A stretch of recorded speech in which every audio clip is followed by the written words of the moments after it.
So hello and welcome back yet again to Beverly of Graustark by George Barr McCutcheon. A interesting book with a few issues, but overall I am at least intrigued enough to keep on going.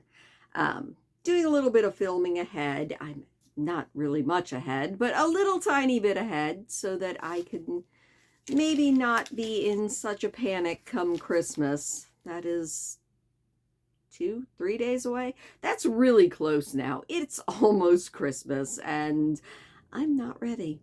I'm never ready. I'm like never ready for anything. Unlike Beverly, who seems to at least think she's ready for things.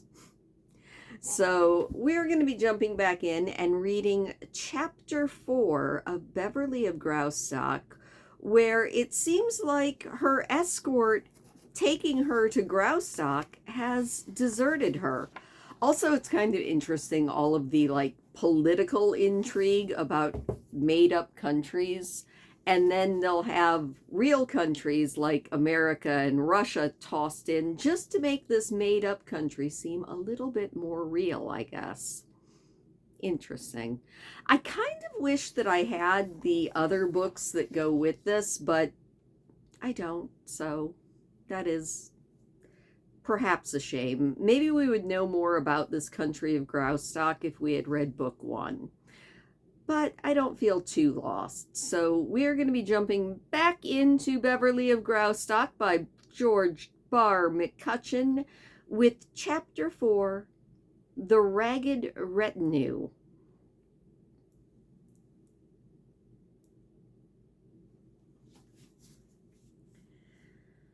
Thoroughly mystified by the action of the driver, and at length terrified by the pace that carried them careening along the narrow road, Beverly cried out to him, her voice shrill with alarm. Aunt Fanny was crouching on the floor of the coach, between the seats, praying. "Stop! Where are you going?" cried Beverly, putting her head recklessly through the window. If the man heard her, he gave no evidence of the fact. His face was set forward, and he was guiding the horses with a firm, unquivering hand. The coach rattled and bounded along the dangerous way hewn in the side of the mountain. A misstep or a false turn might easily start the clumsy vehicle rolling down the declivity on the right. The convict was taking desperate chances, and with a cool, calculating brain, prepared to leap to the ground in case of accident and save himself without a thought for the victims inside. "Stop! Turn around!" she cried in a frenzy. "We shall be killed! Are you crazy?" By this time, they had struck a descent in the road, and they were rushing along at breakneck speed into the oppressive shadows that bore the first imprints of night. Realizing at last that her cries were falling on purposely deaf ears, Beverly Calhoun sank herself back into the seat, weak and terror-stricken. It was plain to her that the horses were not running away, for the man had been lashing them furiously. There was but one conclusion. He was deliberately taking her farther into the mountain fastness, his purpose known only to himself. 100 terrors presented themselves to her as she lay huddled against the side of the coach, her eyes closed tightly, her tender body tossed furiously around with the sway of the vehicle.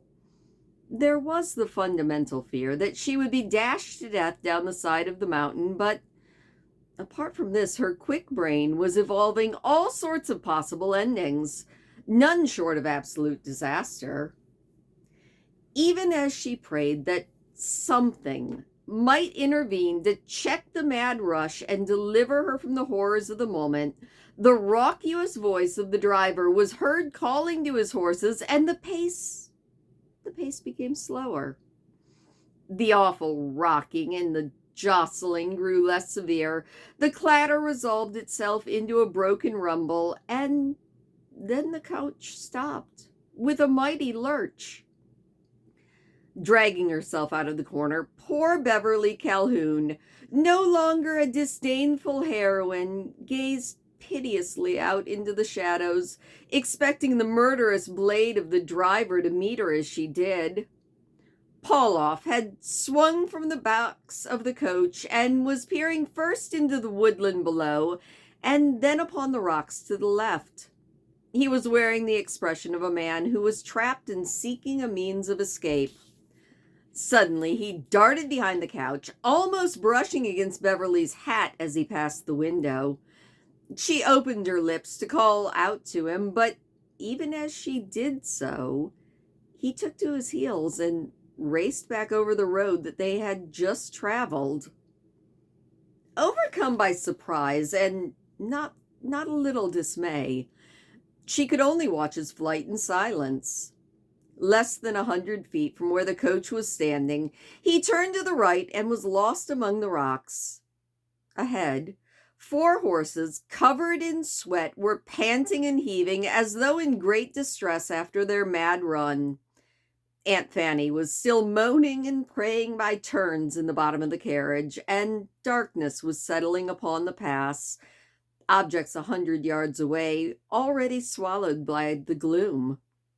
There was no sound except for the blowing of the tired animals and the moaning of old Fanny. Beverly realized with a sinking heart that they were alone and helpless in the mountains, and night was upon them.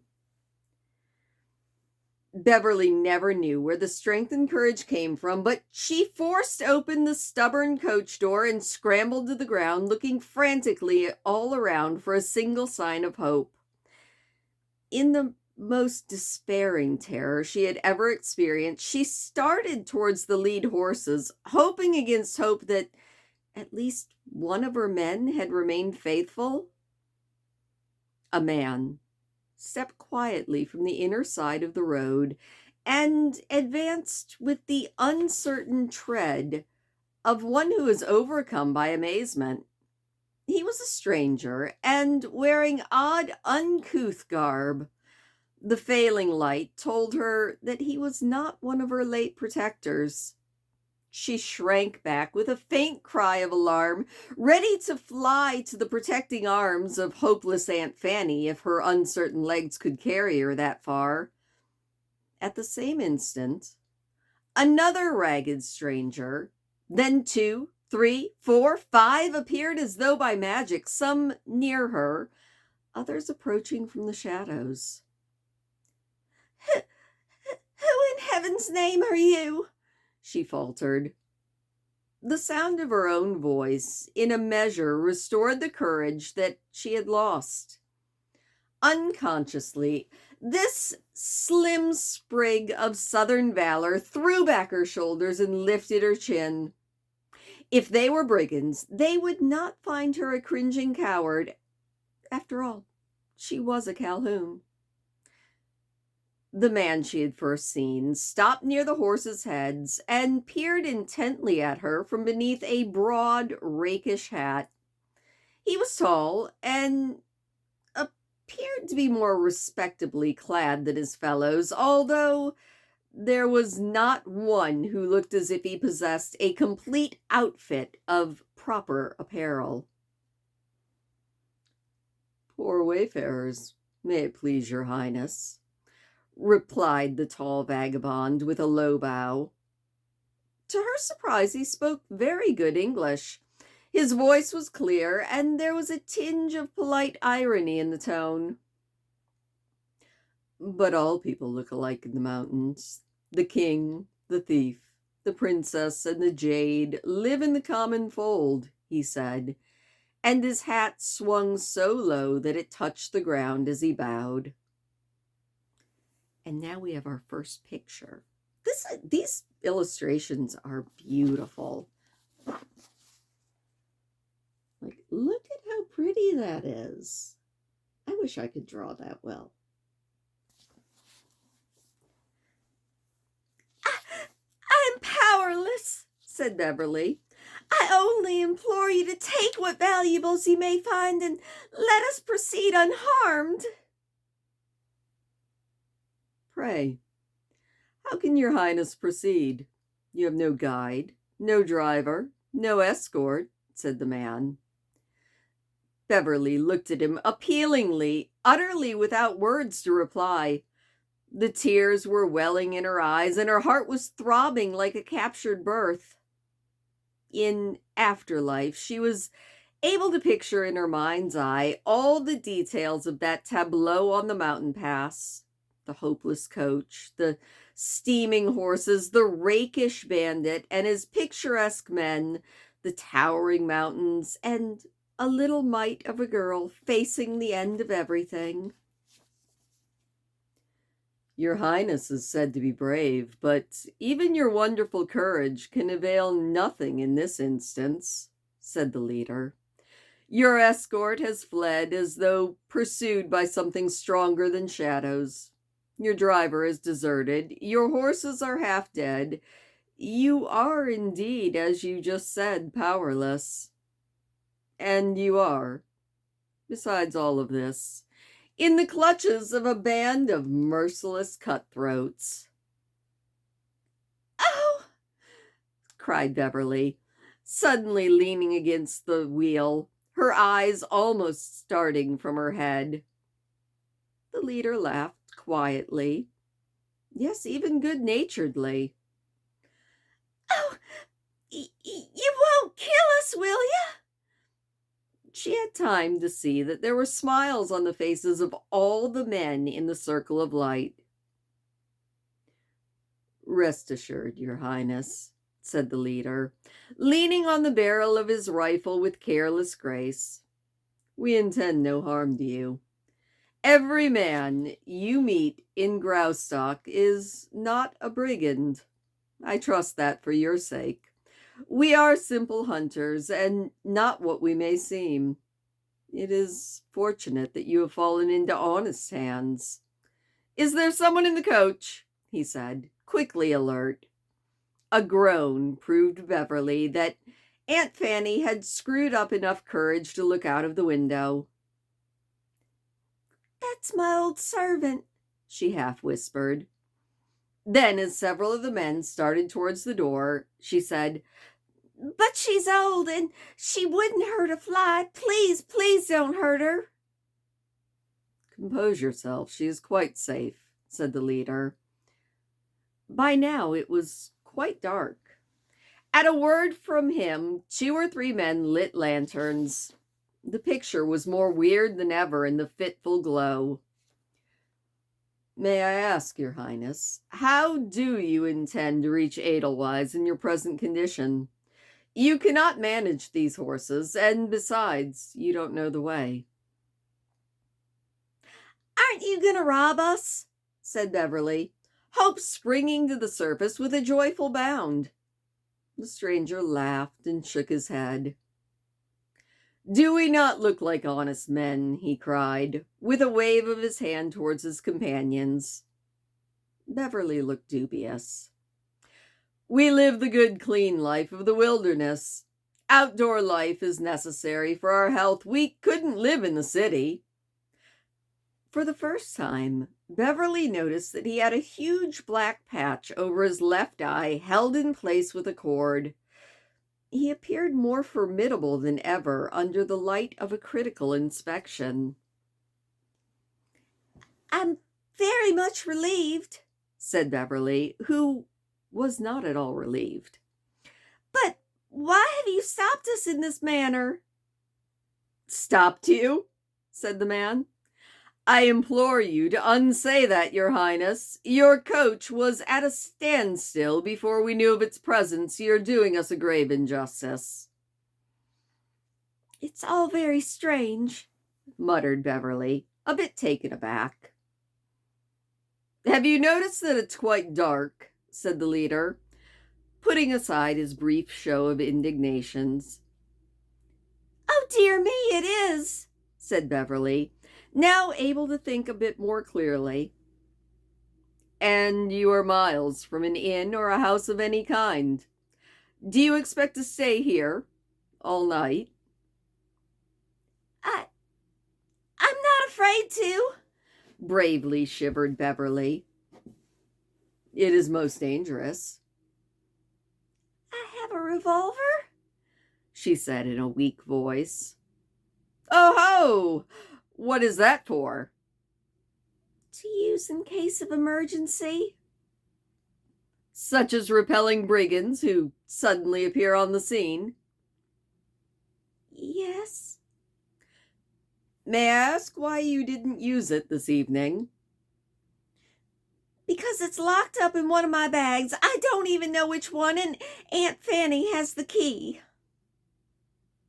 The chief of these honest men laughed again, a clear, ringing laugh that bespoke supreme confidence in his right to enjoy himself. And who is Aunt Fanny? He asked, covering his patch with his hat. My servant. She's colored. Colored? He said. What do you mean? Why, she's... Don't you know what a colored person is? You mean she's a slave? We don't own slaves anymore. He looked more puzzled than ever, and then at last, to satisfy himself, he looked into the coach. Aunt Fanny sent up a dismal howl. An instant later, Sir Honesty was pushed to one side, and Miss Calhoun was anxiously trying to comfort her old friend through the window.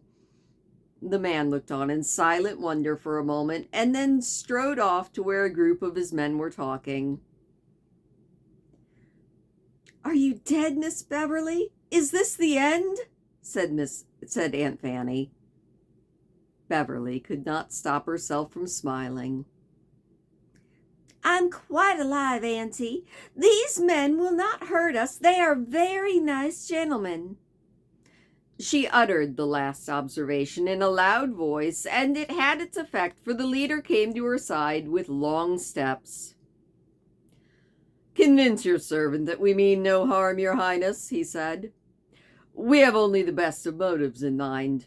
True, these hills are full of lawless fellows, and we are obliged to fight them almost daily, but you have fallen in with honest men. Very nice gentlemen, I am sure. Less than an hour ago, we put a band of robbers to flight. I heard the shooting, cried Beverly. It was that made our escort run. They could not have been soldiers of Graustark, then, Your Highness, he said quite gallantly. They were Cossacks, or whatever you call them, but pray, why do you keep calling me Your Highness? The tall leader swept the ground and bowed once more. All the outside world knows the Princess Yetive, so why wouldn't a humble mountain man? You will pardon me, madam, but every man in the hills knows that you are to pass through on the way from St. Petersburg to Ganlook. We are not so far removed from the world, after all, we rough people of the hills. We know that Your Highness left St. Petersburg by rail last Sunday and took the highway the day before yesterday because the floods washed away the bridges north of Axphen. Even the hills have eyes and ears here. Beverly listened to this with increasing perplexity. It was true that she had left St. Petersburg on Sunday, that the unprecedented floods had stopped all rail traffic in the hills, compelling her to travel for many miles by stage, and that the whole country was confusing her in some strange way with Princess Yetive. The news had evidently sped through Axphen and the hills with the swiftness of a fire. It would be useless to deny the story. These men would never believe her. So in a flash, she decided that it would be best to pose, for now, as the ruler of Graustark. It remained only for her to impress upon Aunt Fanny how important this was. What wise old hills these must be, she said. You cannot expect me to admit, however, that I am the princess. It would not be just to your excellent reputation for tact if you did, Your Highness, said the man. It is quite easy to say that you are not the princess as to say that you are, so what is the matter with any of it? We reserve the right, however, to do homage to the queen who rules over these wise old hills. I offer you the humble services of myself and my companions. We are yours to command. I'm very grateful to find that you are not brigands, believe me, said Beverly. Pray tell me who you are, and you will be sufficiently rewarded for your good intentions. I? Oh, your highness, I am Baldos, the goat herder, a poor subject for reward by your hand. I may as well also admit that I am a poacher, and I have no legal right to prosperity in your hills. The only reward that I can ask is forgiveness for trespassing upon the property of others. Well, you shall receive a pardon for all of your transgressions, but you have to get me to some place of safety. And quickly, you might have added that, he told her. Your horses have rested, I think, and so, with your permission, we may proceed. I know of a place where you may spend the night comfortably and be refreshed for the rough journey ahead tomorrow. Tomorrow? How can I go on? I am all alone, she cried. Permit me to remind you, you are no longer alone. You have a ragged following, your highness, but it will be a loyal one. Will you re-enter the coach? It is not far to the place I speak of, and I myself will drive you there. Come, it's getting late, and your retinue, at least, is hungry. He opened the coach door, and his hat swept the ground in a bow once more. The light of a lantern played fitfully upon his dark, gaunt face, with its gallant smile and ominous eye patch. She hesitated, fear entering her soul once more. He looked up and saw the indecision in her eyes, the mute appeal. Trust me, your highness, he said gravely, and she allowed him to hand her into the coach. A moment later, he was in the driver's box, reins in hand. Calling out to his companions in a language that was strange to Beverly, he cracked the whip, and once more they were lumbering over the wretched road. Beverly sank back into the seat with a deep sigh of resignation. Well, I'm in for it, she thought. It doesn't matter whether they're thieves or angels. I reckon I'll have to take what comes. He doesn't look much like an angel, but he looked at me just now as if he thought I was one. Oh, dear me, I wish I was back in Washington. And that is the end of chapter 4. Oh, my. I do like that at least they acknowledged that Aunt Fanny probably was our young Beverly's slave not all that long ago, because like I said, this book was written in 1904, and the end of the Civil War was not that long before, like 20 or 30 years. So maybe Beverly has grown up in a world that doesn't have slaves, but we can pretty much guarantee that Aunt Fanny did. How to navigate? Always the question. Anyway, I think I am definitely enjoying this. I like Beverly. I don't think I would be friends with her because she seems silly and vain, but she might have more stern stuff under all that. After all, she is a Calhoun. That is where we are going to leave it tonight, though. Thank you so much for listening. I hope that you enjoyed that chapter, and I will see you tomorrow.